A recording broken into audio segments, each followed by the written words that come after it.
Ողջույն բոլորին, մեր այսօրվա զրուցակիցը Էմանուել Ակջոյանն է, աշխարհագրության եւ էկոլոգիայի ուսուցիչ, նաեւ Մխիթար Սեբաստացի կրթահամալիրում խորհրդի անդամ։ Շնորհակալություն ենք հայտնում ձեզ, Էմանուել Ակջոյան, որ դարձաք մեր հաղորդման հյուրը, քանի որ այսօր խոսելու ենք մի թեմայի մասին, որը կարծում եմ շատ արդիական եւ չափազանց կարեւոր է մեզ լսողների համար։ Մի փոքր սկզբնական խոսենք ձեզանից եւ ձեր գործունեության մասին։ Ինչպես որոշեցիք դառնալ էկոլոգիա եւ աշխարհագրության մասնագետ։ Երբ որ փորձում եմ հիշեմ այդ դրվագը կոնկրետ ինչպես դա տեղի ունեցավ, երևի թե պետք է գնամ հասնեմ 6-րդ դասարան, որտեղ պատահական ձեռք բերեցի բավական հետաքրքիր ու նոր ատլաս ու ինձ մի մեծ սիրով պատեց դեպի աշխարհագրությունը ու այդտեղից հետաքրքրությունը բավականին մեծացավ, երբ որ եկավ ժամանակ արդեն մասնագիտության մեջ ընտրություն կատարելու, ես գնացի իմ սրտի կանչի հետևից ու ընտրեցի հենց աշխարհագրության մասնագետ դառնալու ճանապարհը։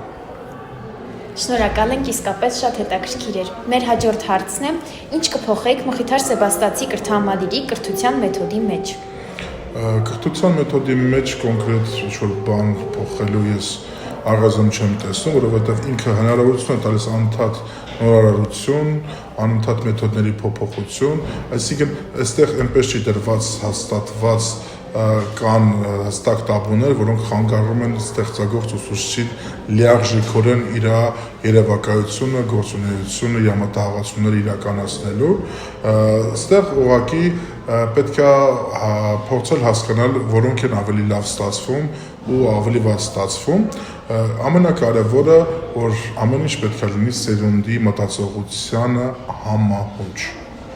Շնորհակալ ենք, նաև կուզեի մի փոքր խոսենք էկոլոգիական խնդիրների մասին, ձեր կարծիքով ո՞րն է այսօրվա աշխարհի ամենամեծ էկոլոգիական խնդիրը։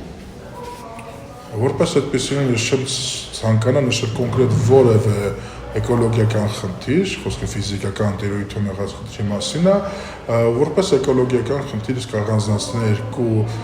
կետ, որոնք կարմիր գծի պես կարծես երևում բոլոր էկոլոգիական խնդիրները վերհանելիս, դա առաջին դեպքում մարդկության զանգվածային անտարբերությունն է եւ երկրորդը մարդկության մոտ ցավոք սրտի էկոլոգիական կրթության պակաս ընդհանուր առմամբ։ Նաև կցանկանայինք իմանալ, ինչպես եք կարծում, ոնց կարող են մարդիկ իրենց ամենօրյա կյանքում օգնել բնությանը։ Մարդիկ իրենց ամենօրյա կյանքում բնությանը օգնելու համար ուղղակի մանկուց պետք է իրենց մեջ ձևավորվեն վարվեցողության կանոններ, որոնք նաև ենթադրում են հենց բնության հետ հարաբերությունը։ Այսինքն պետք չի ամեն օր մտածել, դա պետք է դառնա կյանքի գործունեության անբաժան մաս։ Դու այդպիսով ամեն օր քայլ առ քայլ օգնում ես բնությանը։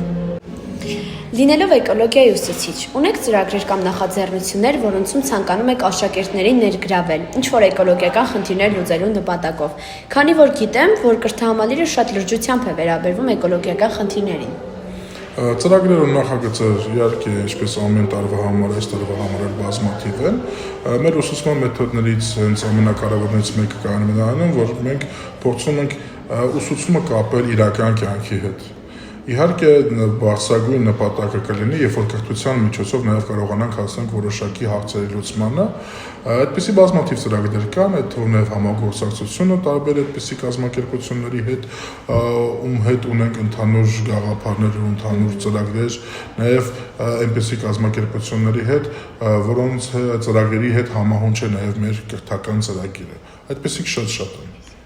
Երևի թե մի ամբողջ հաղորդում կարելի է խոսել միայն այդպիսի ծրագրերի նախագծերի մասին։ Այո։ Ինչ է նշանակում էկոլոգիական մտածողություն եւ ինչպես կարելի է այն զարգացնել երեխաների մեջ։ Երբ որ գնում եմ որևէ հարցի լուծում տալու մեջ, ես ինքս կողմնակից եմ հարցին հիմնավոր հասնելու մեթոդին, այսինքն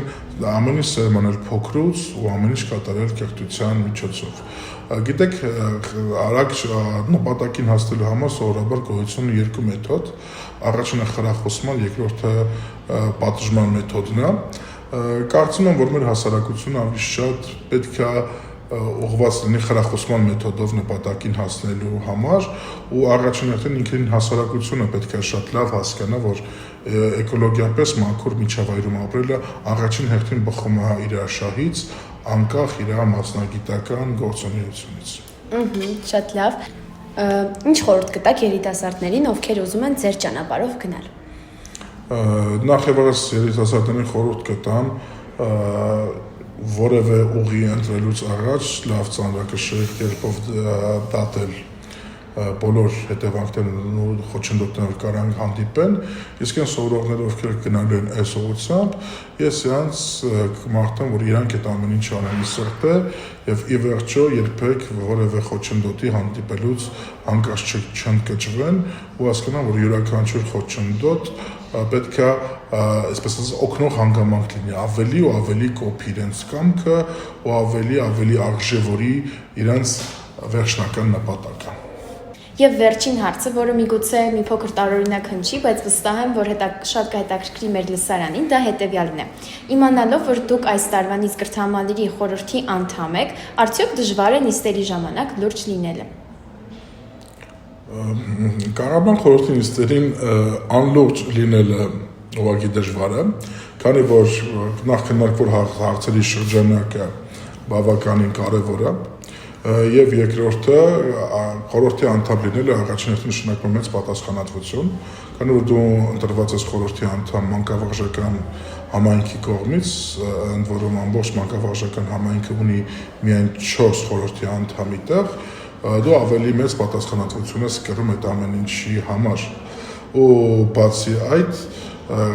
չկան հարցեր, որոնք, այսպես ասած, կարող են ոչ լուրջ մոտեցում հանդուրժել։ Իհարկե նույն խորհրդի նիստերի ցանկացած զրույցի ժամանակ լինում են կատակի պահեր, լինում են, այսպես ասած, տրամադրությունը բարձրացնելու խոսքեր եւ այլն, բայց յուրաքանչյուր հարցին, յուրաքանչյուր որոշմանը մենք վերաբերում ենք լրջագույն ու պատասխանատու կերպով։ Ամեն դեպքում ինչքան հնարավոր է։ Շատ լավ։ Անչափ շնորհակալ ենք ընկեր Էմանուել ջան նման հոյակապ հարցազրույցի համար։ Ես եմ շնորհակալ, բարին ընդ ձեզ։